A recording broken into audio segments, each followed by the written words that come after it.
हमारी संस्कृति, हमारे संस्कार सदा रहें हमारे साथ। सब्सक्राइब करें तिलक। माया नगरी। अब माया का मतलब क्या? सब बटोरने में लगे हैं खाली हाथ जाने के लिए। ये आप एक्सप्लेन करिए। बस यही समझने की बात। क्यों रूप भक्ति आपको अट्रैक्ट करता है? भक्ति भक्त भगवंत गुरु चतुर नाम वपु एक। भगवान की भक्ति उनसे अभिन्न है। नारद जी भक्ति के प्रमुख प्रचारक, तो उन्होंने अनेक परिभाषाएं दी हैं कि वेद व्यास ने कहा पूजा में अनुराग, गर्ग ऋषि ने कहा कथा में अनुराग, महर्षि शांडिल्य ने कहा आत्मा की रति। और हम जीवों से कितने अलग हैं, पृथक हैं और कण कण में भगवान हैं। तो फिर हम जो हमारी विचारधाराओं में हम अलग हैं, वो क्यों अलग हैं? मात्रा में अंतर। भगवान परम स्वतंत्र है, हमारे पास भी स्वतंत्रता है। इतनी गूढ़ बात है। जैसे गीता कहता है कर्म करो फल की चिंता मत करो, लेकिन ऑफिस में जब हम कर्म करते हैं और प्रमोशन नहीं मिलता तो एक तकलीफ होती है। हमको जो प्रमोशन चाहिए हमने निश्चय बना लिया, उसी को क्वेश्चन करें। अब आपने जो प्रश्न किया, 3 कक्षा के उपासक होते हैं, जिसके पास शास्त्र ज्ञान भी है और श्रद्धा भी।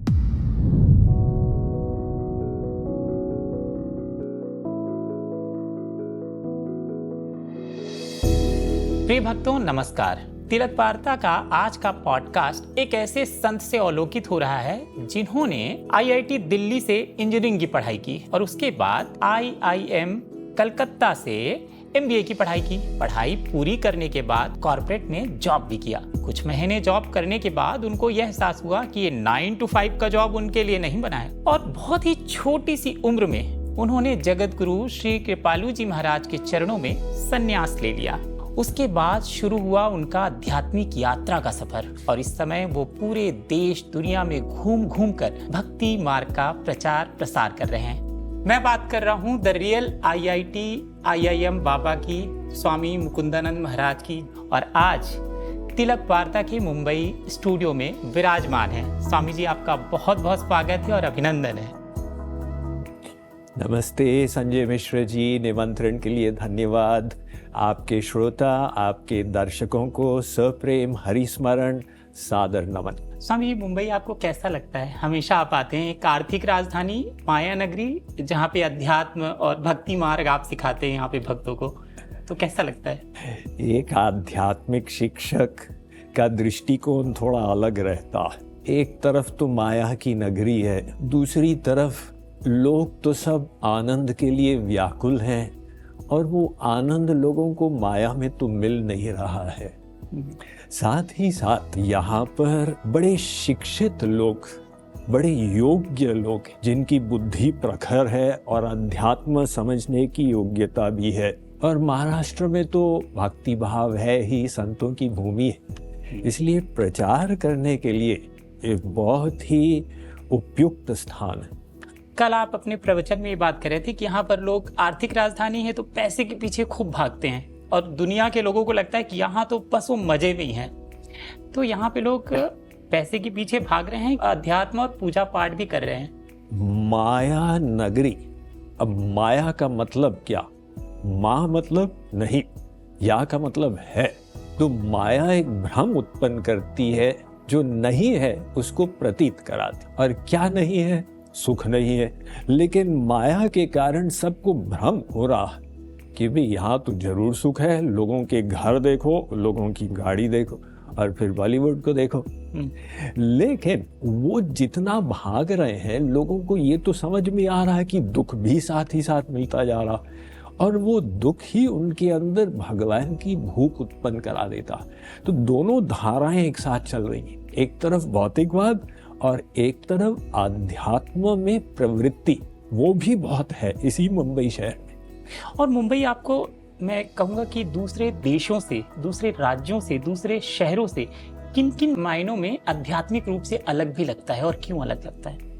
सत्संग में निष्ठा लोगों की बहुत है। देखिए, एक तो हम तो पूरे भारतवर्ष में ही भ्रमण करते हैं और भारतवर्ष संतों की भूमि तो रही ही है, और प्रत्येक प्रांत में इतिहास में विशेष रूप से भक्ति काल में संत महात्मा तो आए ही, किंतु महाराष्ट्र में उनका प्रभाव बहुत जोरदार पड़ा। संत ज्ञानेश्वर, संत तुकाराम, समर्थ रामदास, संत एकनाथ इत्यादि, संत नामदेव, वो प्रभाव हमको महाराष्ट्र के गांव-गांव में दिखता है। कोई गांव से ही यहाँ आते हैं शहर में, इसलिए उनकी श्रद्धा, उनकी निष्ठा तो है ही। तो वो श्रद्धा को अगर हम उसका उपयोग करके और उनको सतुपदेश दे सकें तो उनका कल्याण हो जाए। हम तो उसमें एक बहुत बड़ा अवसर देखते हैं। सब बटोरने में लगे हैं और खाली हाथ जाने के लिए, ये आप एक्सप्लेन करिए। देखिए, बटोरना क्या है, बस यही समझने की बात। ऐसी चीज हम बटोरे जो छोड़ के चले जाएंगे तो बहुत बड़ी नासमझी है। जैसे किसी ने कहा कि दुनिया में खूब कमाया, क्या हीरे क्या मोती, लेकिन क्या करे यारों, कफन में जेब नहीं होती। ये तो सब छोड़ना ही पड़ेगा। लेकिन एक ऐसा धन है जो हमारे साथ में जाएगा, और वो धन को हम बटोरे। वो धन है प्रेम धन। जितने हमने आध्यात्मिक एसेट्स अपने बढ़ा दिए, तो गीता में श्री कृष्ण ने कहा कि देखो, मैं नोट कर रहा हूं और मैं अगले जन्म में तुमको डायरेक्ट इसका फल दे दूंगा। तुम अपनी श्रद्धा को बढ़ाओ, वैराग्य को बढ़ाओ, ज्ञान को बढ़ाओ, भक्ति को बढ़ाओ, इसको बटोरो। जो समझदार व्यक्ति है वो बटोरने की प्रवृत्ति को नहीं ठुकराता, वरन निश्चय करता कि सनातन धन क्या है, उसको हम कमाएं। और फिर बाकी तो ना समझी है कि सब इकट्ठा कर लिया, मरण काल में जब खाट में पड़े हैं तब समझ में आता है कि ये सारे का सारा छूट जाएगा। वो आपको एक कथा सुनाए। एक अरबपति ने बड़ा परिश्रम किया।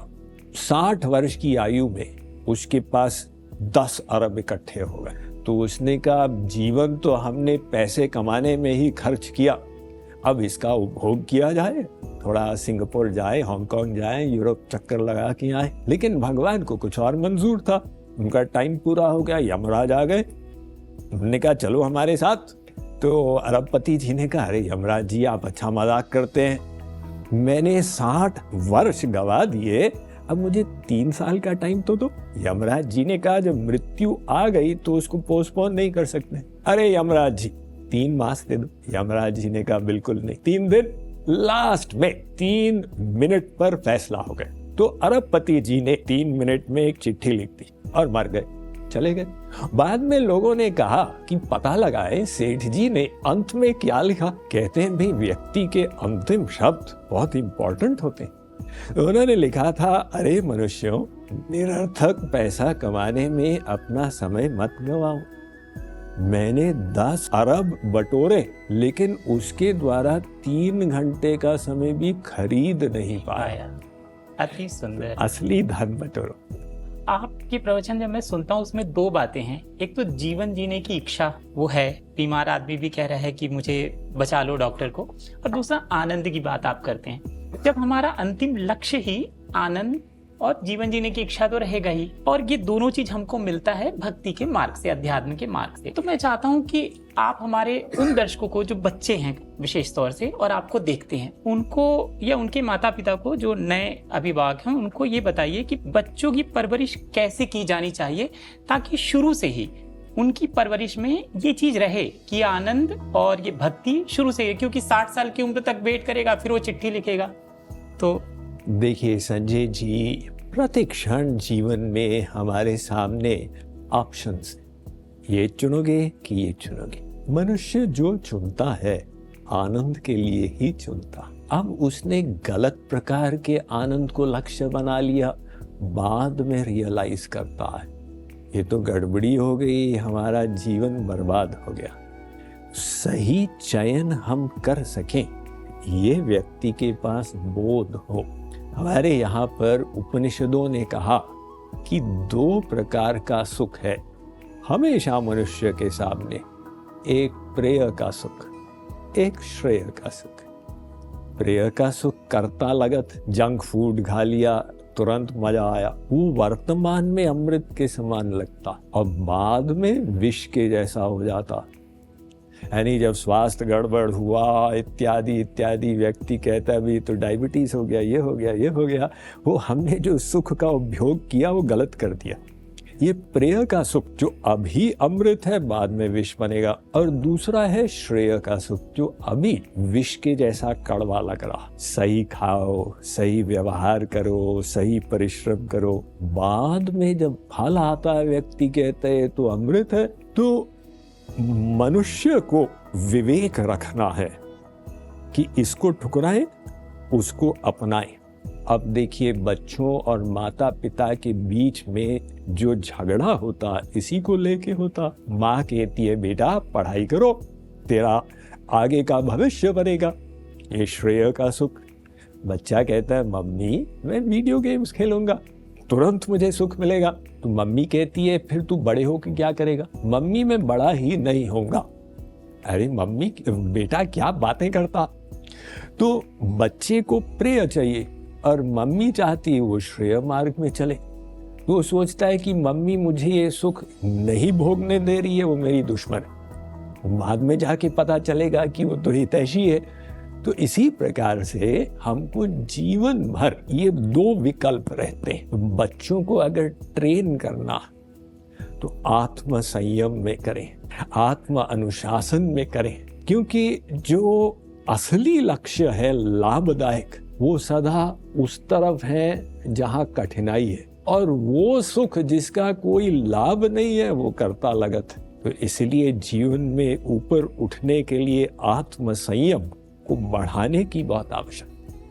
स्वामी जी, आप बच्चों की परवरिश में अभिभावकों के लिए भी कहते हैं कि संकल्प, दृढ़ संकल्प, अनुशासन, ये सब चीज होना चाहिए। लेकिन आजकल एक और बात चल रही है कि बच्चों को ज्यादा कुछ मत बोलो, उनका मेंटल हेल्थ खराब हो जाएगा, उनको बहुत ज्यादा किसी चीज के लिए बार बार मत बोलो। और इसके बहुत रील्स आते हैं सोशल मीडिया में, एक अलग तरह की परवरिश की बात हो रही है। तो ये क्या समय के साथ ये बदला स्वरूप कहीं ना कहीं हमारे बच्चों को उस स्थिति से अलग कर रहा है जहाँ पे हम कह रहे हैं कि वो बचपन से ही उस परवरिश में, जिसकी बात मैं अभी कर रहा था कि उनके अंदर भक्ति साधना की बात भी हो, तो कौन सी परवरिश सही है? अगर मैं लिस्टिकल की बात करूं तो क्या लिस्ट होनी चाहिए कि माता पिता को भी ध्यान रखना है कि बच्चों की परवरिश, और बच्चे भी जो आपको सुन रहे हैं वो भी ध्यान रखें कि इन बातों को संकल्प के साथ करें? संजय जी, बचपन में, बाल्यावस्था में मन पर नियंत्रण नहीं होता, बुद्धि में इतना बल नहीं होता कि वो मन पर शासन करे और सत्मार्ग को ही बार बार अपनाए। तो माता पिता के लिए हमारे शास्त्रों ने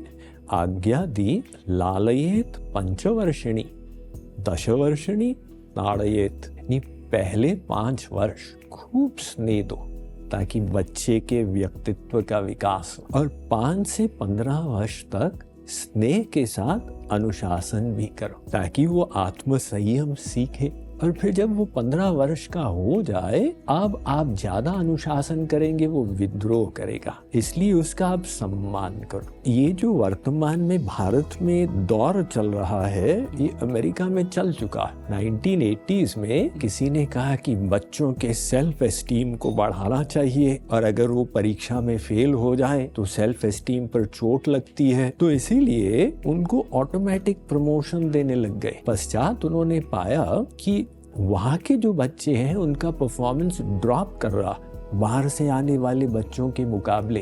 पुनः उन्होंने उसको अपना लिया कि भी फेल हो गए तो वहाँ रुक जाओगे। तो ये ट्राई करके देख चुके हैं, बच्चे पर अनुशासन करना अनिवार्य है 5 से 15 वर्ष की आयु तक। अब बच्चों को ये सोचना है कि माता पिता हमारे हितैषी हैं इसलिए अनुशासन कर रहे हैं। तो आजकल के बच्चों को ज़्यादा, हमको तो खूब कूटा गया है, 20 साल तक कूटा गया, उसके बाद भी कूटा गया है। आजकल के बच्चों को थोड़ा सा वो कर दो तो बड़े रिजिट हो जाते हैं। अब युग बदल गया है। हम लोगों की तो पिटाई होती थी, उस समय कहते थे कि spare the rod and spoil the child. तो हम तो समय के हैं, लेकिन अब जो वर्तमान का जो युग है उसमें तो संभव नहीं है। फिर भी ये अनुशासन केवल डंडे के द्वारा नहीं होता, अनुशासन के अनेक प्रकार के तरीके हैं। हम तुमसे बात नहीं करेंगे, हम तुम्हारी ओर देखेंगे नहीं, तो बच्चे को सूक्ष्म रूप से संकेत मिल जाता, माता पिता खुश नहीं है। तो विभिन्न प्रकार से बच्चे को सिखाना है सही क्या है, गलत क्या। गुरुजी, ब्रह्म क्या है? निराकार है, साकार है, और हम उनसे कितने अलग हैं, कितने जुड़े हैं, ये थोड़ा अच्छे से एक्सप्लेन करिए हमको। ब्रह्म शब्द इसकी विभिन्न परिभाषाएं। अब योग वासिष्ठ में आता है कि भगवान राम ने गुरु वशिष्ठ से पूछा कि गुरुदेव ब्रह्म क्या है, और वशिष्ठ चुप रह गए। तो राम ने सोचा कि इन्होंने सुना नहीं, इन्होंने प्रश्न को दोहरा दिया, तो वशिष्ठ जी फिर चुप। राम उच्च स्वर में कहे, गुरुदेव मैं प्रश्न कर रहा हूँ, ब्रह्म की परिभाषा क्या है? तो गुरुदेव ने कहा, राम चुप्पी ही परिभाषा है, क्योंकि ये शब्दों से परे। लेकिन फिर भी अगर कोई पूछे ब्रह्म क्या है, तो मैं एक सिंपल परिभाषा बताता हूँ। हमारे यहाँ ब्रह्म सूत्र है, जिसको वेदांत दर्शन भी कहते हैं। उसमें पहला सूत्र आता है, अथातो ब्रह्म जिज्ञासा। अब मानव शरीर में ब्रह्म को जानने का प्रयास कर। तो दूसरा सूत्र कहता है, ब्रह्म क्या है? जन्माद्यस्य यतः।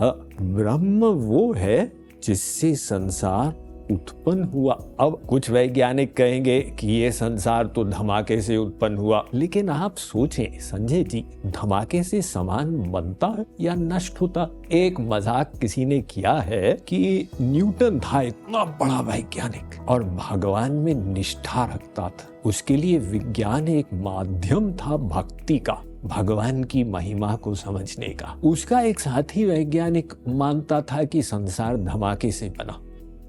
तो न्यूटन ने एक सौर मंडल का नमूना बना दिया और उसको मोशन में कर दिया। अब 18वीं शताब्दी की बात, उसका दोस्त आया, उसने कहा, भैया इतना जबरदस्त ये किसने बनाया? न्यूटन ने कहा, तो किसी ने नहीं बनाया। क्या मतलब मैं अपने स्टडी टेबल पे काम कर रहा था और एक धमाका हुआ, मैंने घूम के देखा तो ये बन गया। तो दोस्त ने कहा, मुझे बुद्धू बना रहे हो, ये धमाके से बनता है, जरूर तुमने ही बनाया हो। न्यूटन ने कहा, भैया देखो, तुम मानने को तैयार नहीं कि सौर मंडल का एक नमूना धमाके से बना, और तुम मुझे बिग बैंग थ्योरी बता रहे हो साइंस की कि असली संसार धमाके से बना। इसके पीछे भी कोई होगा। तो वो है ब्रह्म, और वो ब्रह्म सर्वशक्तिमान है। तो उसके पास निराकार होने की शक्ति भी है और साकार होने की शक्ति भी। अब जो लोग कहते हैं कि भगवान साकार नहीं हो सकता, उनको कहो कि क्या भगवान के पास इतनी भी शक्ति नहीं है? अरे हम आत्मा है और हम शरीर धारण किए हुए हैं, तो सर्वशक्तिमान के लिए क्या समस्या है कि वो शरीर धारण करे? अब कुछ लोग कहते हैं भगवान निराकार ही है, कुछ कहते हैं वो साकार ही है। समन्वय ये है कि वो निराकार भी है और साकार भी है। और हम जीवों से कितने अलग हैं, पृथक हैं, और हमारे अंदर हैं, कण कण में भगवान हैं। तो फिर हम जो अलग हैं उनसे, जो हमारी विचारधाराओं में हम अलग हैं, वो क्यों अलग हैं? भगवान ने हमको अपने अंश स्वरूप बनाया। तो जैसे समुद्र और उसकी बूंद, दोनों में गुण तो एक जैसे हैं, मात्रा में अंतर है। तो भगवान सच्चिदानंद है किंतु विभु है, हम सच्चिदानंद है किंतु अणु है। भगवान परम स्वतंत्र है, हमारे पास भी स्वतंत्रता है। वो स्वतंत्रता का हमने उपयोग किया, हम भगवान से विमुख हैं, भगवान की ओर पीठ किए हुए। इसीलिए माया हमारे ऊपर हावी। विमुख होने के कारण देखो, आप प्रकाश की ओर पीठ करोगे तो सामने अंधकार मिलेगा। हमने प्रकाश स्वरूप भगवान की ओर पीठ किया हुआ, इसलिए वो अंधकार हावी। अब हमारा होमवर्क ये है कि हम भगवान के सन्मुख कैसे हो जाएं। संबंधी तो हमारे हैं, लेकिन हम उस संबंध को भूले हुए हैं, उसको स्मरण में लाना है। यही भक्ति है, यही शरणागति है, ये आध्यात्मिक ज्ञान है। ज्ञान और भक्ति दो बातें आपने की हैं। एक होता है ज्ञान मार्ग, एक है भक्ति मार्ग। अगर ज्ञान मार्ग से हम आगे बढ़ते हैं ब्रह्म को पाने के लिए, समझने के लिए, जो कि समझा नहीं जा सकता, तो एक तो बहुत टाइम लगता है। लेकिन अगर हमने ज्ञान मार्ग से उसको पा लिया तो फिर विचलित नहीं होते, हमको कोई दूसरी बात विचलित नहीं। भक्ति मार्ग में कभी कभी ऐसा होता है, वो तो है कि हम जड़ बुद्धि से हम भक्ति करते हैं तो हमको कोई विचलित नहीं कर सकता, लेकिन कभी कभी वहाँ शंका हो सकती है। तो हमको बताइए, ज्ञान मार्ग सही है, भक्ति मार्ग सही है, दोनों का मिश्रण सही है? और जो ज्ञान मार्ग जिनको नहीं मिल पाता, सिर्फ भक्ति मार्ग में, वो क्या करें? संजय जी, ज्ञान से भक्ति का उदय होगा और भक्ति से भीतर से ज्ञानानुभूति होगी। ये दोनों का लिंक है। अब देखो, मान लो किसी ने आपको आपके जन्म दिवस पर एक उपहार दिया, आपने पैकिंग देखी, अरे 10 रुपए की मामूली गिफ्ट दे रहा है, उससे कोई प्रेम नहीं। उसने कहा खोल के देखो, आपने खोला, वहां तो 1 करोड़ का हीरा है। आपने कहा भाई ये असली गिफ्ट है, का उससे प्रेम हो गया। तो चीज वही है, आप भी वही है, लेकिन जब ज्ञान हुआ कि 1 करोड़ का है तो उससे प्रेम हो गया। ऐसे ही जब हमें सही सही ज्ञान हो जाएगा कि वो भगवान क्या है, उनकी महिमा क्या है, हमारा उनसे संबंध क्या है, तो भगवान से भी प्रेम हो जाएगा। इसलिए ज्ञान से भक्ति की उत्पत्ति होती, और जब हम भक्ति के द्वारा मन को भगवान में लगा देते हैं तो वैराग्य होता है। अगर आपकी भक्ति 10% हो गई तो 10% संसार से मन हट गया, 10% अंदर से ज्ञानानुभूति हो गई। श्री कृष्ण ने कहा ददामि बुद्धि योगम तम येन माम उपयान्ति ते। अर्जुन, मैं भीतर बैठा हूं, मैं तुमको बुद्धि दूंगा जिसके द्वारा तुम मुझे जान पाओगे। तो भक्ति से ज्ञान का उदय होगा, ये ज्ञान से भक्ति, भक्ति से ज्ञान, ऐसे चलेगा। अब आपने जो प्रश्न किया, 3 कक्षा के उपासक होते हैं। एक जिसको उत्तम अधिकारी बोलते हैं, शास्त्रे युक्तौ च निपुणः सर्वथा दृढ़ निश्चयः प्रौढ़ श्रद्धोधिकारी अस भक्ता उत्तमो मतः। जिसके पास शास्त्र ज्ञान भी है और श्रद्धा भी, तो उसने शास्त्र के द्वारा समझ लिया श्री राम कौन है, श्री कृष्ण कौन है, और श्रद्धा युक्त होके चल रहा है, तो उसको संसार के कुसंग से खास खतरा नहीं रहता, वो बढ़िया से चलता जाता। अब मध्यम अधिकारी है, शास्त्रादिष्पुर निपुणः श्रद्धावान सतु मध्यमः। उसके पास श्रद्धा रूपी बल है लेकिन शास्त्र ज्ञान नहीं, तो खतरे में। अब मान लो कृष्ण भक्ति कर रहा, अब संसार में तो सब महापुरुष तो है नहीं। एक कहेगा भाई ये तुम राधेश्याम क्या करने लग गए? नहीं, मैंने विचार किया श्री कृष्ण की आराधना करें। अरे तुमको पता नहीं, श्री कृष्ण तो लोफर थे, वो ऐसा ऐसा करते थे। अब आपने वो सुना और शास्त्र ज्ञान नहीं है तो आपकी श्रद्धा डगमगा जाएगी, एक खतरा। और फिर एक है कनिष्ठ अधिकारी, यो भवेत कोमल श्रद्धा स कनिष्ठ होने का, तो उसके पास न श्रद्धा है खास और न शास्त्र ज्ञान है, तो थोड़ा चला थोड़ा रुका, कुछ श्रद्धा कुछ दुष्टता कुछ संशय कुछ ज्ञान, ऐसे चलता चला गया। अगर हमें श्रेष्ठ उपासक बनना है, साधक बनना है, तो शास्त्र ज्ञान भी रखें और श्रद्धा भी बढ़ाएं, भक्ति भी करें। शास्त्रों के ज्ञान के लिए तो कई जन्म लें, तब भी वो पूरा नहीं पड़ता। जब मैं आप लोगों से बात करता हूँ, थोड़ा समझता हूँ, तो मुझे लगता है ना जाने कितने जन्म लेने पड़ेंगे एक एक चीज को डिकोड करने में। लेकिन भक्ति है वो जो कभी कभी डगमगाती है, और सिर्फ भक्ति ही है, तो वो क्या करे? भक्ति है ये तो सौभाग्य की बात, इसमें कई कारण बनते। कुछ तो हमारे पूर्व जन्मों के संस्कार जिस कारण से वो भक्ति मिल गई, कुछ इस जन्म का माहौल जिसमें हम बड़े हुए, या हमने संतों का संग कर लिया, सत्संग मिल गया तो भक्ति मिल गई। लेकिन अब हमने समझ लिया कि भाई भक्ति में आगे बढ़ना है, तो वो आगे बढ़ने के लिए अपनी समझ को बढ़ाना है। देखो तुलसीदास जी तो भक्ति मार्गावलंबी थे, रामचरितमानस के रचयिता। वो कहते हैं सोहन राम प्रेम बिनु ज्ञानु कर्णधार बिनु जिमी जल यानु। भाई देखो, बिना ज्ञान के राम प्रेम नहीं होगा। तुम बोलते तो जाओगे सीताराम सीताराम, लेकिन मन में फिर डाउट आने लग जाएंगे, राम ने ऐसा क्यों किया, राम ने वैसा क्यों किया। इसलिए श्रेष्ठ है कि सब शास्त्रों से समझ जाओ। और चैतन्य महाप्रभु प्रेमावतार थे, उन्होंने कहा सिद्धांत बलिया चित्ते ना करो आलस। सिद्धांत को समझने में आलस्य मत करो। अब निरर्थक ज्ञान नहीं प्राप्त करना कि संसार के बनने का क्रम क्या है, उसमें कौन से तत्व थे, इत्यादि इत्यादि काम काम की बात है। वो काम काम की जो बात ज्ञान है वो कौन सा, अगर लिस्ट करें उसको, तो हम जैसे लोगों के लिए देखिए, पहला ज्ञान है, वास्तव में मैं आपको एक एग्जाम्पल से कोट कर देता हूं। सनातन गोस्वामी थे, वे चैतन्य महाप्रभु के पास गए और बहुत बड़े मंत्री थे, लेकिन जब वैराग्य हुआ सब त्याग के पहुंचे और मुख में घास का तृण रख लिए और गौरांग महाप्रभु को दूर से दंडवत किए। मैं तो तृण के समान तुच्छ अकिंचन हूं। उन्होंने 3 प्रश्न किए चैतन्य महाप्रभु से, के आमी केने आमार जारे तापत्राय के मने हित होय। मैं कौन हूं? पहला प्रश्न। मुझे संसार के 3 ताप क्यों जला रहे? दूसरा प्रश्न। मेरा कल्याण कैसे होगा?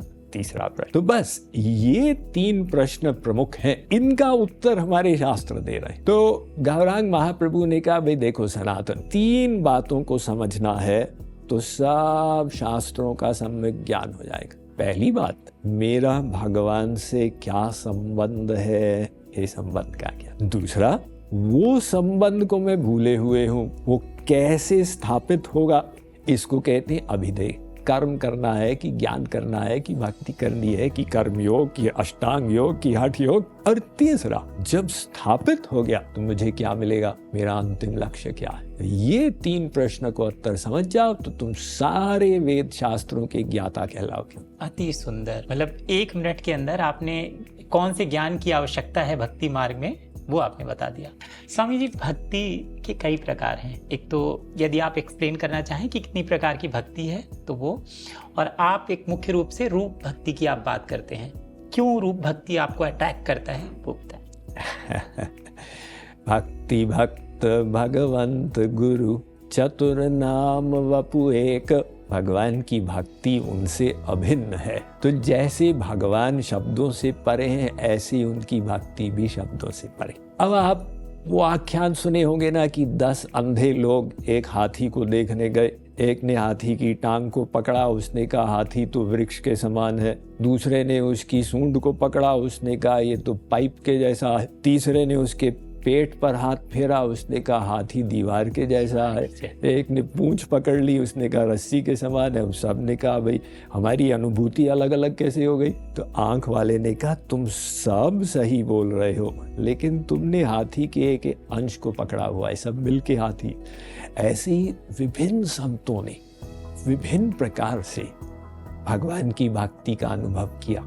नारद जी भक्ति के प्रमुख प्रचारक, तो उन्होंने अनेक परिभाषाएं दी हैं कि वेद व्यास ने कहा पूजा में अनुराग, गर्ग ऋषि ने कहा कथा में अनुराग, महर्षि शांडिल्य ने कहा आत्मा की रति, इत्यादि इत्यादि। लेकिन वर्तमान काल में जितने हमारे भागवतकार वगैरह हैं, उन्होंने भागवत के आधार पर नवधा भक्ति को प्रचलित कर दी। श्रवणम कीर्तनम विष्णु स्मरणम पाद सेवनम अर्चनम वंदनम दास्यम सख्यम आत्मनिवेदन। अब ये नवधा भक्ति में आप कोई भी भक्ति कर ले, लेकिन एक कंपलसरी, और वो है स्मरणम, मन को लगाना, क्योंकि मन ही तो बंधन और मोक्ष का कारण है। अब मन को हम संसार में रखें और शरीर से हम 4 धामों की यात्रा करें, तो भगवान कहेंगे भी तुम तो आए नहीं हमारे पास। जहां मन वहां पर हम।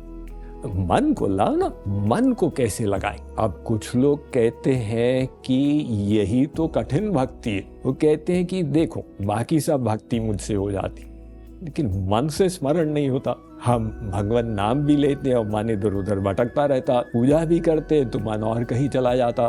तो कुछ लोग तो एक कदम और आगे चले जाते, वो कहते हैं कि स्वामी जी प्रश्न करते हैं कि जब हम संसारी कार्य करते हैं तो मन लगा रहता, और जब भक्ति के लिए बैठते हैं तो ऐसे ऐसे विचार आते हैं जो दिन भर नहीं आ रहे थे। राइट, ये एक्सपीरियंस है लोगों का। भाई मुंह से तो बोल रहे मंगलवान मंगलहारी, और मन ऐसे ही घूम रहा। ये मैक्सिमम लोगों के साथ होता है। पूजा करते समय ही याद आएगी कि वो बिल रह गया है, वो फलाना हो गया है। अब उसका कारण आप समझे। जब संसारी कार्य कर रहे थे तो मन को लगाए हुए थे उस संसारी कार्य। अब जब भक्ति के लिए बैठे, अब मन को तो खाली छोड़ दिए और वाणी से बोलते जा रहे हैं। मन कहता है कि मैं खाली नहीं रहूंगा, खाली दिमाग शैतान का कारखाना, मुझे कोई काम दो या फिर मैं स्वयं खोज लूंगा। तो हमें अपनी भक्ति में मन को काम देना, वो काम सबसे बढ़िया है भगवान का, अपने इष्ट देव जो भी हो उनके रूप का ध्यान। जैसे हम कहें संजय जी आप अपने पिता को याद करें, तो आप सर्वप्रथम पिता की छवि सामने ले आएंगे। यानी स्मृति करने की आधारशिला है छवि। अब आप भगवान को याद करना चाहे तो वहां पर भी उनके स्वरूप को आधार बना ले, मन को टिकने का एक आधार मिल जाएगा। अब देखिए संतों की अवस्था एक ऐसी होती है कि वो रूप उनकी आंखों में समा जाता और उनको सब जगह वही रूप दिखने लग जाता। जैसे हनुमान जी कहते हैं, सिय राम मैं सब जगह जानी। ये सिद्धों की बात है। नारद जी जब वृंदावन पहुंचे तो उन्होंने देखा कि एक गोपी ध्यान में बैठी। नारद ने कहा, भी अब गोपी का ध्यान क्या होगा? अष्टांग योगियों का तो सुरंध्रन ध्यान है, ज्ञानियों का निरंजन ज्ञान है, और विभिन्न प्रकार के गोपी कैसा ध्यान करती होगी। तो बैठ गए बगल में। 1 घंटे बाद गोपी ने आंख खोली। नारद ने कहा, देवी जी आप अपने ध्यान का थोड़ा विश्लेषण करेंगे? संकोच के बाद गोपी ने कहा, नारद जी मैं अपने मन को भगवान से हटाने का प्रयास कर रही थी। क्या मतलब जहां मैं जाती हूँ श्री कृष्ण की छवि कूद जाती है। मैं बच्चों को सुलाती हूँ तो लगता है कि श्याम सुंदर आके डिस्टर्ब कर रहे हैं। अब मैं जानती हूँ ये मेरा मन ही बदमाशी कर रहा, तो मैं मन को श्री कृष्ण से हटा रही थी, संसार में ले जा रही थी, लेकिन सक्सेस नहीं मिल रहा। नारद ने कहा, धन्य है ये भक्ति मार्ग और ये गोपियां। तो कहते हैं, प्रत्याहृत्य मुनि क्षणम विषय तो यस्मिन मनोधित्सति बालासौ विषयेषु सज्जति मन प्रत्याहरन्ति तरह। कहते हैं कि बड़े बड़े योगी ट्राई करते हैं अपनी साधना में संसार के विषयों से मन को हटा के भगवान में लगाए, लेकिन वो टिकता ही नहीं, फिर चला जाता है। और गोपी रिवर्स साधना करती है लेकिन सफलता नहीं मिल रही। तो अब ये तो सिद्धों की बातें, लेकिन प्रारंभ में हम इतना करें कि आंख बंद करके भगवान की छवि ले आए, थोड़े फूल उनके चरणों में डाल दें, तुलसी पत्ते डाल दें, आप देखें मन कैसे नहीं लगेगा। अति सुंदर, बहुत अच्छा। स्वामी जी आपने दर्जन भर से ज्यादा किताबें लिखी हैं। इंटरनेट में मुझे 1 दर्जन किताबें आपकी मिलती हैं, 12 किताबें, और 2 किताबें इस समय खूब दुनिया भर में पढ़ाई जा रही हैं। एक तो Bhagavad Gita for everyday living और दूसरा नारद भक्ति सूत्र, और एक किताब आपकी कल शाम को रिलीज हुई है। तो सबसे पहले ये अब यहाँ पे फॉर एवरीडे लिविंग में ही आ जाता है कि सुबह से शाम तक और हर प्रकार के व्यक्ति में, चाहे वो डॉक्टर हो, इंजीनियर हो, पढ़ाई कर रहा हो, कॉर्पोरेट में हो, सबकी जीवन की बात आपकी ये किताब करती है, ये भाष्य आपका करता है। तो हमको आप थोड़ा इसको इलैबोरेट करिए और समझाइए कि जो ऑफिस जा रहा है उसके लिए गीता क्या कहती है, जो छोटा बच्चा है उसके लिए गीता क्या कहती है, जो बीमार है उसके लिए गीता क्या कहती है, जो अपनी परेशानियों से जूझ रहा है उसके लिए गीता क्या कहती है, दाम्पत्य जीवन में खटपट है तो उसके लिए गीता क्या कहती है। गीता तो मैन्युअल फॉर लिविंग है। देखिए, हम कोई भी एक डिवाइस खरीदते हैं, उसके साथ एक यूजर्स मैनुअल आता है, वो बताता है इसका उपयोग कैसे करना है और ट्रबल शूटिंग के लिए क्या करना। तो ऐसे ही हमारे यहाँ इतने सारे शास्त्र हैं, उन सब का सार इस 700 श्लोक में मिल जाता। उसको शॉर्ट में व्यक्ति क्या बताए, लेकिन प्रमुख बात यह है कि गीता समझाती है संसार की समस्याएं तो बनी ही रहेंगी, क्योंकि गीता उपदेश ही लड़ाई के मैदान में दिया गया। तो ऐसे ही आप सबका अपना अपना युद्ध है। उस युद्ध के अंतर्गत हम अंदर से योग में कैसे रहें, यही हमको गीता से सीखना। तो गीता कहती है तुम्हारे कर्म में भी समस्याएं आएंगी, तुम्हारे कर्तव्य में भी आएंगी, उनसे भागना नहीं। योगिनः कर्म कुर्वन्ति संगं त्यक्त्वात्म शुद्धये। श्री कृष्ण ने कहा, अर्जुन तू अपनी ड्यूटी करता जा मन बुद्धि की शुद्धि के लिए, लेकिन इस बात पर ध्यान दे कि अंदर से गड़बड़ी न हो। तो गड़बड़ी क्यों हो जाती है? क्योंकि हम फल में आसक्त हो जाते हैं, हम अपने सुख को पोस्टपोन कर देते हैं। ऐसे हो जाएंगे, यहाँ पहुंच जाएंगे तो सुख मिलेगा, ये हमारा अजम्पशन है। जब वहां पहुंचे तो लगता है नहीं, इसमें तो सुख नहीं है, अगली कक्षा में जाएंगे तो सुख मिलेगा। ये हम पोस्टपोन करते जा रहे हैं क्योंकि हमारा निश्चय है कि फल में सुख है।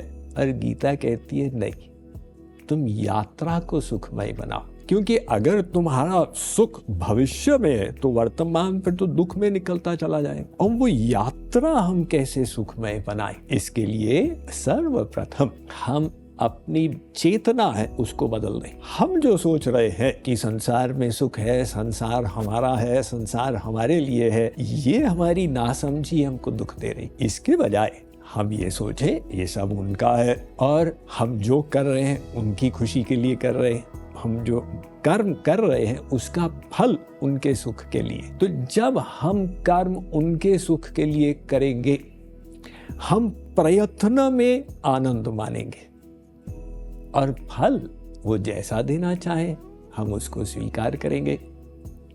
साथ ही साथ अपने जीवन में एक श्रेष्ठ लक्ष्य आ जाएगा। वो लक्ष्य क्या?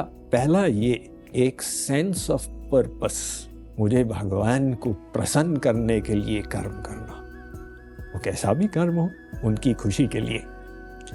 और दूसरी बात, मेरा कर्म तब श्रेष्ठ होगा जब मैं अपने को अंदर से सुधारूंगा, इसलिए मुझे स्वयं भी श्रेष्ठ बनना। तो गीता हमें दोनों प्रकार का ज्ञान देती है कि हमारे कर्म का लक्ष्य क्या है और श्रेष्ठ बनने के साधन क्या है, और इन दोनों के परिणाम स्वरूप हमको अंदर से आनंद की अनुभूति मिलती है। इसलिए हमने वहां से एक स्लोगन निकाला हुआ, डू गुड, बी गुड और फील गुड।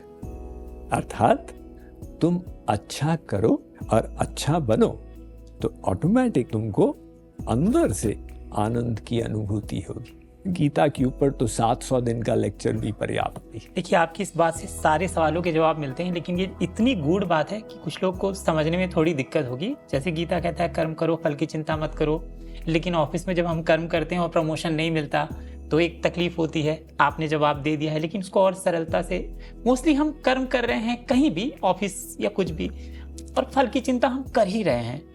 हमको प्रमोशन चाहिए, हमको जो प्रमोशन चाहिए हमने निश्चय बना लिया, उसी को क्वेश्चन करें। हमने सोचा कि प्रमोशन में सुख है, शास्त्र कहते हैं तुमको गलत, तुम अंदर से अपने को प्रमोट करो, ये लक्ष्य बनाओ कि मैं अंदर से अच्छा बनूं। प्रमोशन के लिए भगीरथ प्रयत्न करो, क्योंकि वो प्रयत्न तुम्हारा सुधार करेगा, तुम्हारा उत्थान करेगा। लेकिन अगर फल नहीं मिला, घबराओ मत, असली फल है अंदर का उत्थान।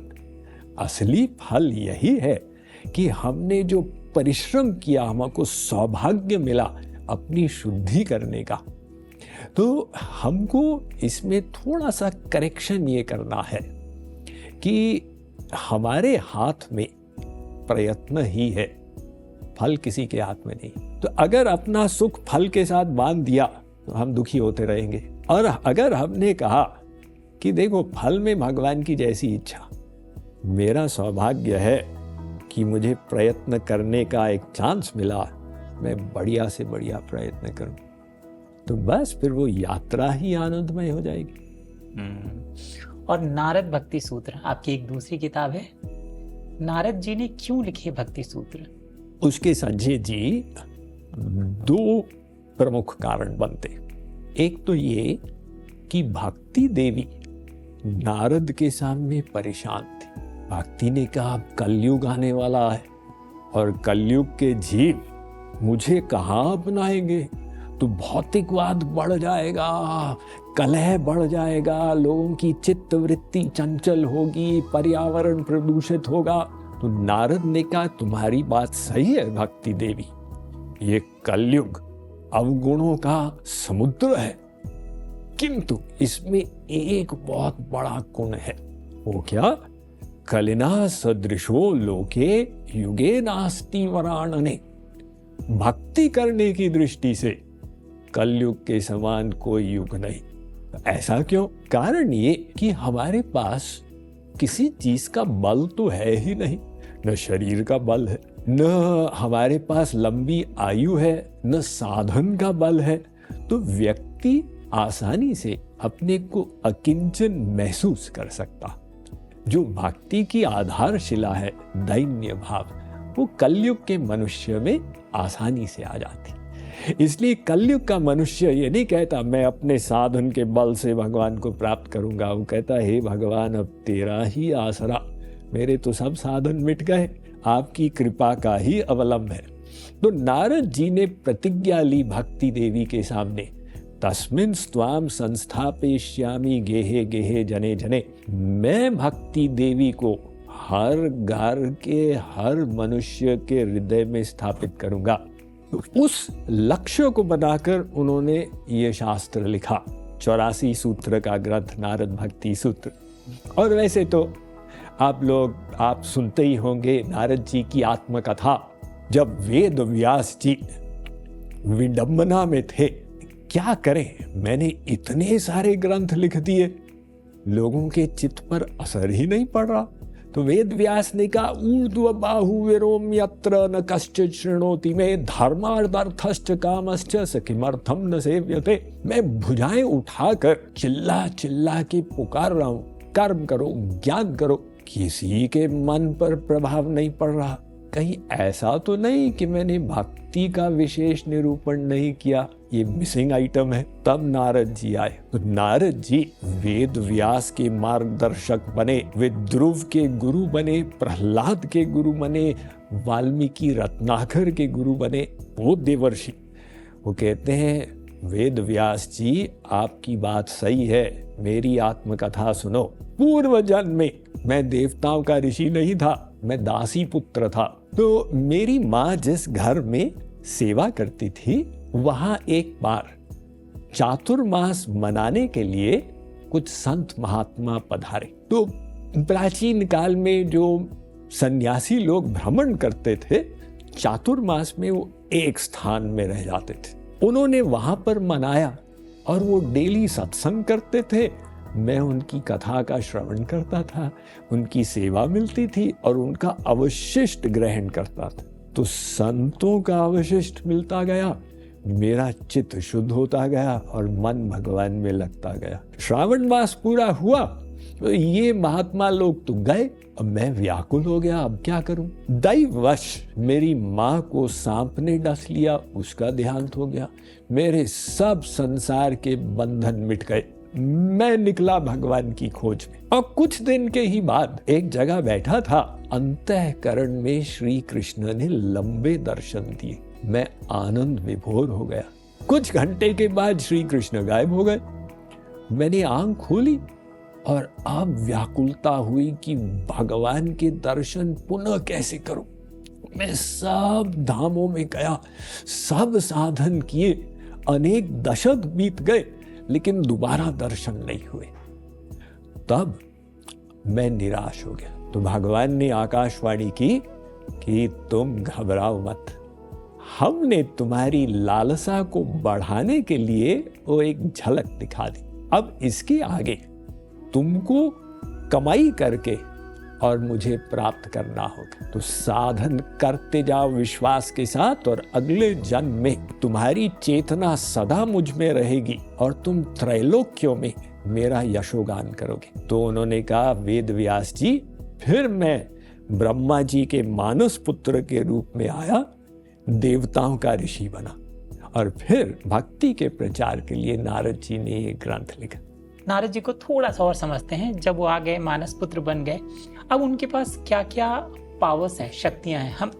हम एक तरीके से पत्रकारों की तुलना, एक चीज हम जानते हैं कि वो सभी लोगों में विचरण कर सकते थे।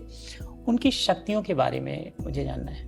ये तो देवताओं के ऋषि हैं, इनकी शक्तियां जो हमारी बुद्धि से परे, ये तो सूक्ष्म शरीर में एक जगह से दूसरी जगह जा सकते हैं, लोगों के मन की बातों को समझ सकते हैं, पूरे ब्रह्मांड में क्या हो रहा है उनको खबर मिल जाती। इसलिए जहां उनको लगे हमारी उपस्थिति लाभदायक होगी, वो तुरंत वहां पहुंच जाते।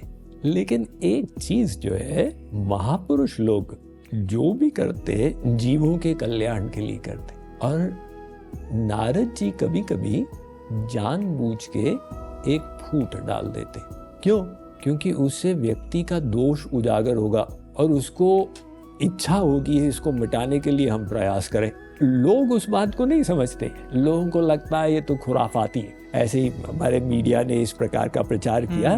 लेकिन महापुरुष लोगों का लक्ष्य तो एक ही है कि जन का कल्याण हो, और उस आइडिया से नारद जी का प्रत्येक कार्य रहता।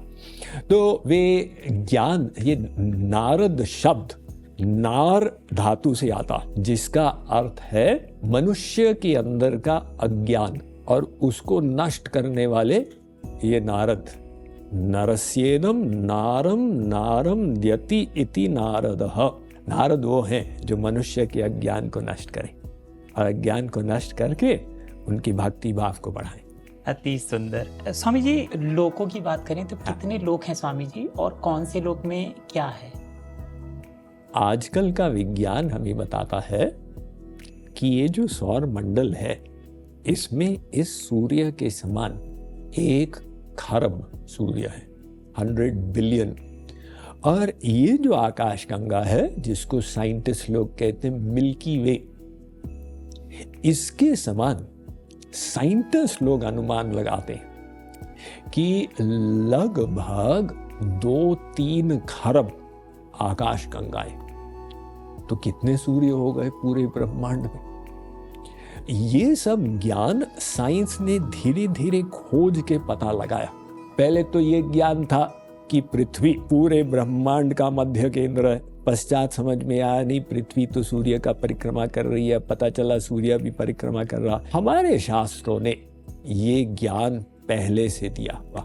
हमारे शास्त्र कहते हैं कि इस ब्रह्मांड में 3 त्रिलोकी हैं, 5 मंडल हैं और 14 लोक। वो कैसे? देखो, एक है चंद्रमंडल, उसका लोक चंद्रलोक, और वो भूमंडल पर टिका है जिसका लोक है भूलोक। किंतु भूमंडल स्थिर नहीं है, ये सूर्य मंडल पर के आकर्षण पर टिका है जिसका लोक है स्वरलोक। तो भू और स्व के बीच में अंतरिक्ष है जिसे कहते हैं भुव। तो भू भुव स्व की पहली त्रिलोकी हुई। अब वो सूर्य मंडल भी स्थिर नहीं है, वो परमेष्ठी मंडल के अंतरिक्ष आकर्षण पर टिका है जिसका लोक है जनलोक। और स्व और जन के बीच में अंतरिक्ष है जिसे कहते हैं मह। तो स्व मह जन की दूसरी त्रिलोकी हुई। किंतु परमेष्ठी मंडल भी स्थिर नहीं है, स्वयंभू मंडल के आकर्षण पर टिका है जिसका लोक है सत्यलोक या ब्रह्मा जी का लोक। और वो दोनों के बीच में जो अंतरिक्ष है उसे कहते हैं तप। तो जन मह तप, ये तीसरी त्रिलोकी। तो 7 लोक स्वर्ग आदि भू भुव स्व मह जन तप सत्य। ऐसे ही 7 लोग नीचे तल अतल वितल महातल सुतल तलातल रसातल और पाताल, ये 14 लोक हो गए। 14 लोकों का एक यूनिवर्स। साइंस ही समझ रहा है कि ये एक यूनिवर्स तो नहीं है, और भी ऐसे यूनिवर्स हैं। और हमारे शास्त्रों ने कहा कि ये यूनिवर्स को हम ब्रह्मांड कहते हैं।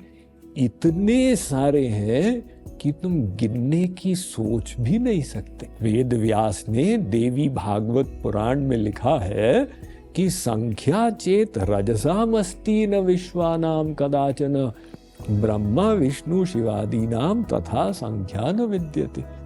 देखो, पृथ्वी के धूल के कणों को भले तुम गिन लो, ब्रह्मांडों की गिनती कोई नहीं कर सकता। इतने ब्रह्मांड, और हर में एक शंकर, एक ब्रह्मा, एक विष्णु। अनंत ब्रह्मांड में अनंत शंकर, अनंत ब्रह्मा, अनंत विष्णु। स्वामी, ये स्वरूप अलग अलग है क्या? हर ब्रह्मांड में शंकर ब्रह्मा जी का स्वरूप अलग अलग हो सकता है? हो सकता है। वो एक सदाशिव है और सदाशिव से प्रकट हुए अनेक शिव स्वरूप। अब उन सबके स्वरूप ब्रह्मांड में अलग अलग प्रकार के। हमें ब्रह्मा जी की भी जानकारी मिलती है कि हमारे ब्रह्मांड के चतुर्मुखी ब्रह्मा है, और कुछ ऐसे ऐसे ब्रह्मांड है जहाँ ब्रह्मा जी के हजारों सिर हैं। तो एक कथा आती है कि चतुर्मुखी ब्रह्मा जी श्री कृष्ण से मिलने गए द्वारका। द्वारपाल को कहा कि अंदर ले चलो। तो द्वारपाल ने श्री कृष्ण से पूछा। श्री कृष्ण ने कहा, पूछो कौन से ब्रह्मा? ने कहा, बोल दो, सनकादिक परमहंस के पिता। श्री कृष्ण ने कहा, बुलाओ। तो ब्रह्मा जी आए तो सही। उन्होंने कहा, भगवत, ये कैसा प्रश्न, कौन सा ब्रह्मा? मेरे अतिरिक्त कोई ब्रह्मा होता है क्या? तो श्री कृष्ण मुस्कुराए, अपनी योग माया से अनंत ब्रह्मांडों के ब्रह्माओं को बुला ली। अब सब आते जा रहे थे और श्री कृष्ण को नमन कर रहे थे। ऐसे ब्रह्मा थे जिनके 1000 सिर थे। ब्रह्मा जी ने कहा, इनका यूनिवर्स कैसा होगा? मैं तो चतुर्मुखी हूं, इनके 1000 मुख। ऐसे ब्रह्मा भी आए जिनके 1,00,000 सिर थे, और ऐसे भी आए जिनके 1 करोड़ सिर थे, और किसी किसी ब्रह्मा के 1 अरब सिर थे। तो हमारे ब्रह्मा जी विह्वल होके गिरे। श्री कृष्ण ने कहा, ब्रह्मा जी आपका यूनिवर्स तो छोटा सा है, ऐसे अनंत यूनिवर्स है और भगवान उन सब के मालिक। इसलिए भगवान राम ने भी जब विराट रूप दिखाया, लोक लोक प्रति भिन्न विधाता, भिन्न विष्णु शिव मन दृषि त्राता। इससे एक सवाल और उपजता है, क्या कृष्ण भी मतलब महाविष्णु के बाद विष्णु के भी कई रूप होंगे अलग अलग जगह के लिए, और उनकी पावर शक्ति में भेद होगा? जो दिव्य क्षेत्र है भगवान का संजय जी, वो सब विशाल है। माया का क्षेत्र जिसका हमको अनुभव है वो उसका 1/4 है। यहीं पे हमको समझ में नहीं आ रहा, साइंस के द्वारा नई नई चीजें निकलती जाती हैं। वो क्षेत्र तो योग माया से चलता है, उसकी हम क्या अनुमान लगाएंगे? वो दिव्य क्षेत्र श्री कृष्ण ने अर्जुन को कहा, देख अर्जुन, गंभीर चीजों में मैं ये हूँ, विशाल चीजों में मैं ऐसा हूँ। फिर कहते हैं ये सब बातें सुनकर क्या करेगा अर्जुन? अथवा बहुनैतेन किम ज्ञातेन तवार्जुन विष्ठभ्याहमिदं कृत्स्न मेकांशेन स्थितो जगत। ये समझ ले कि अनंत ब्रह्मांड मेरे 1/4 भाग में स्थित है और 3/4 वो दिव्य लोक। वहां पर देवी लोक, शिव लोक, भगवान राम का साकेत लोक, विष्णु जी का वैकुंठ लोक, श्री कृष्ण का गोलोक, और उसमें भी अनेक अनेक अनेक अनेक स्वरूप विष्णु जी के। स्वामी जी, राधा रानी कौन है? राधा तत्व क्या है? भगवान तो सर्वशक्तिमान है। उन शक्तियों में एक माया शक्ति है जिसका हमें अनुभव है, जिससे संसार बना है। एक योग माया शक्ति, उनकी सर्वसमर्थ शक्ति, तो वो भगवान से अभिन्न है। और उस योग माया शक्ति के भाग है सत, चित, आनंद। तो आनंद से निकली आह्लादनी शक्ति जो भगवान को आह्लादित करती, वो आह्लादनी शक्ति जो योग माया में भी सर्वश्रेष्ठ, उसका मूर्तिमान स्वरूप है राधा जी। भगवान की शक्तियां निराकार भी है, साकार भी है, तो वो आह्लादनी शक्ति का मूर्तिमान स्वरूप है राधा जी। राधा जी श्री कृष्ण को आनंद प्रदान करती दिव्य रूप से।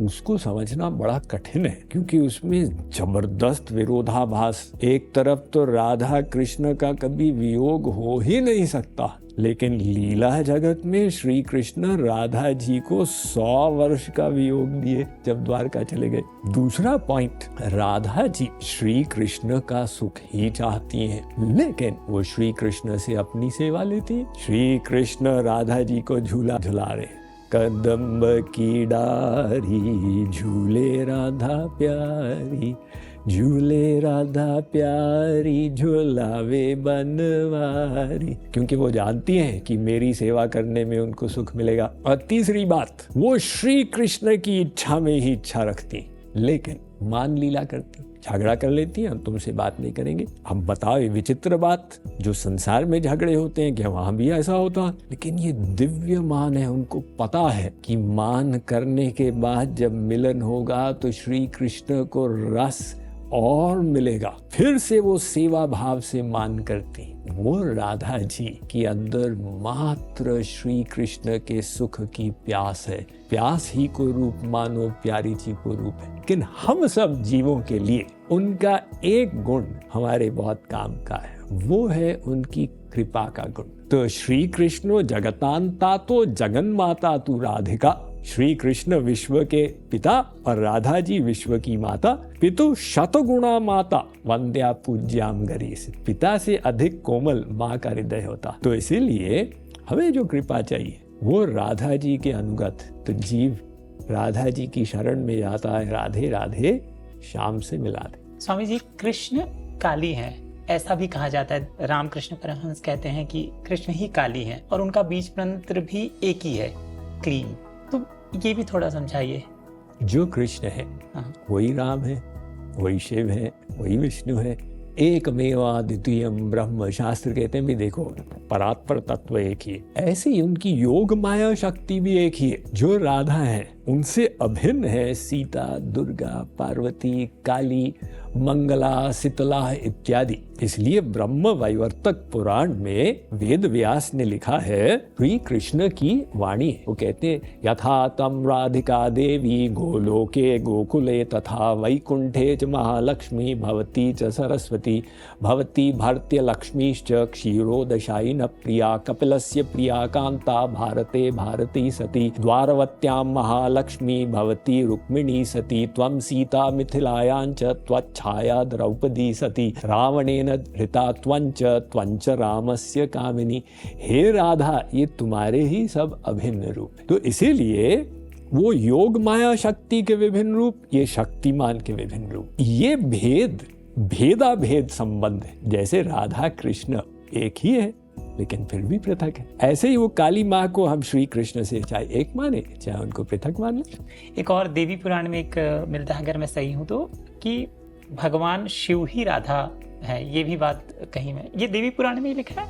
ऐसे पुराणों में आया है, एक बार शिव जी ने पार्वती को कहा कि पार्वती मृत्यु लोक चलते। पार्वती ने कहा, पतिदेव क्या जाना, वहां तो कोविड इत्यादि चलता रहता है तो हम कई बार तो गए। हाँ। शिव जी ने कहा, ऐसे करते कि मैं राधा बन जाता हूँ और तुम कृष्ण बन जाओ। सुंदर लेकिन ये कथा इसलिए आई है, देखो हम लोग भगवान के स्वरूपों को लेके भेदभाव करके झगड़े करते रहते हैं। ये कथाएं हमको उनके एकत्व का ज्ञान कराते हैं कि भाई आपस में वो सब एक ही हैं। एकम सत विप्रा बहुधा वदंती एकम संतम बहुधा कल्पयंती एको ही रुद्रो न द्वितीयाय तस्थुर। स्वामी जी, नाम जब कैसे काम करता है? क्या सचमुच ये इतना शक्तिशाली होता है कि आपकी हर इच्छा पूरी होती है? नाम चिंतामणि कृष्ण चैतन्य रस विग्रह पूर्ण शुद्धो नित्य मुक्तो भिन्नत्वात् नाम नामिनो। कहा कि भगवान के नाम में भगवान बैठे हुए। अब ये संसार और ईश्वरीय नाम में अंतर है। अगर किसी को प्यास लगी हो और पानी पानी कहे तो उसकी प्यास नहीं बुझेगी, क्योंकि पानी शब्द और पानी वस्तु में भेद है, लेकिन भगवान और उनके नाम में भेद नहीं। तो इसीलिए वो राम नाम में राम बैठे हुए हैं, इसलिए कहा गया। और इतना ही नहीं, राम अपने नाम के अधीन है। समुझत सरिस नाम अरुनामी प्रीति परस्पर प्रभु अनुगामी। देखो मैं कहूँगा संजय, आप बोलेंगे जी स्वामी जी, तो आप संजय नाम के अधीन हो गए। ऐसे ही हमने राम नाम लिया तो भगवान तुरंत प्रस्तुत हो गए। तो इसीलिए कहा गया कि शंकर जी ने पूरे राम कथा से राम नाम ले लिए। ब्रह्म राम ते नाम बड़दायक बड़दानी रामचरित शतकोटि मह लिय महेश जिय जान। पूरे रामचरित मानस से उन्होंने राम नाम ले लिया। तो सब संतों ने कहा भी देखो, मन को लगाना है भगवान में। अब उसका एक आसान साधन है कि तुम नाम जप करो, श्वास श्वास सुमिरन करो, यह उपाय बड़ो नीक, श्वासा माही जपते दुविधा रहे न। प्रमुख बात यह है कि नाम स्मरण के माध्यम से मन लगे। किस विधि से नाम जप करें? वाचिक करें, मानसिक करें, बुदबुदा के करें? कौन सा सबसे सर्वश्रेष्ठ है? बिल्कुल सही बात है। एक वाचिक नाम जप है, एक उपांशु है जहाँ से लेते हैं लेकिन कोई सुन नहीं पाता, एक मानसिक है और एक उच्च संकीर्तन है। इसमें से आप कोई भी नाम जप करें लेकिन प्रेम युक्त करें। वो प्रेम जो है वो सबसे इम्पोर्टेंट। तो इसीलिए मन को भगवान में लगाएं और फिर साथ साथ जो नाम, जिस प्रकार का नाम जप आपको भाता है वही नाम जप कर ले। क्या बात है स्वामी जी। चिरंजीवी साथ हैं जो हमको मिलता है हमारे शास्त्रों में, क्या इनसे कोई मिला है? क्योंकि कई बार हम वीडियोस में देखते हैं या खबरों में पढ़ते हैं कि किसी ने अश्वत्थामा को देखा है, हनुमान जी के दर्शन साक्षात कई लोग कर चुके हैं। तो ये जो चिरंजीवी तत्व ये हैं क्या, और क्या इनको देखा जा सकता है? ये कहाँ रहते हैं? क्या इसी पृथ्वी में रहते हैं, किसी और लोक में रहते हैं? जब शास्त्रों में वर्णन आता है कि ये 7 चिरंजीवी है, तो श्रेष्ठ यही है कि शास्त्र की बात को स्वीकार कर लेना चाहिए, क्योंकि वरना तो फिर हम हर चीज पे डाउट करते हैं, फिर भक्ति नहीं हो सकती। अब ये कहाँ रहते हैं उस अधिकारी ही जान पाता। जैसे वेद व्यास, अब वेद व्यास भी चिरंजीवी हैं। वर्णन आता है कि शंकराचार्य उनसे मिलने गए और वो जब बद्रिकाश्रम गए तो बद्रिकाश्रम पहाड़ी, जो मंदिर के पीछे की पहाड़ी है उसे कहते हैं उत्तर बद्री, वहां से ऊपर चढ़ते हुए गए और वेद व्यास वहां निवास कर रहे थे। तो वहां से वे नीचे आए और वेद व्यास और शंकराचार्य का शास्त्रार्थ हुआ एक गुफा के अंदर बैठकर। पश्चात मध्वाचार्य आए तो मध्वाचार्य ने कहा कि मैं भी उनको ही गुरु बनाऊंगा। तो पुनः गए वेद व्यास से मिलने। समय समय पर लोगों को दर्शन होते हैं और इसी प्रकार से अगर लोग कहते हैं कि हमको हनुमान जी के दर्शन हुए, विभीषण के, अश्वत्थामा के, ये संभव है, लेकिन उसका इम्पोर्टेंस नहीं। इम्पोर्टेंस ये है कि उनसे हम लाभ प्राप्त करें। अब जब श्री कृष्ण आए तो कितने लोगों ने लाभ लिया? जब श्री राम आए 11,000 वर्ष तक रहे। राम एक तापस तीय तारी, नाम कोटि खल कुमति सुधारी। हमें साधना करनी होगी, हमें अंतःकरण शुद्धि करनी होगी। अगर वो चिरंजीवी से हमको सदुपदेश मिले, ज्ञान मिले, हमें क्रियान्वित करें, तब तो फिर उसका लाभ। तो स्वामी जी, जाते जाते जेनजीज के लिए क्या संदेश होगा? इस समय देश में बहुत हर क्षेत्र में उनका योगदान है और वो आपको सुनते भी हैं। मैं कल देख भी रहा था कि आपके प्रवचन में जेनजीज बहुत बैठे हैं। जेन जी के सामने संभावनाएं बहुत हैं, क्योंकि आज टेक्नोलॉजी इतनी उपलब्ध हो गई है। आज ये तो एज ऑफ नॉलेज में सब इंफॉर्मेशन उनके हाथों पर है। अब बड़ी बात यह है कि वे इसका उपयोग क्या करते, और उसके लिए उन्हें अपने मन को ठीक करना होगा। तो मन को ठीक करने के लिए आध्यात्मिक विज्ञान की आवश्यकता है। अब जेन जी इसको रियलाइज करता कि जब तनाव आया तो अब हमें बोध की आवश्यकता है स्थिति को हैंडल करने के लिए।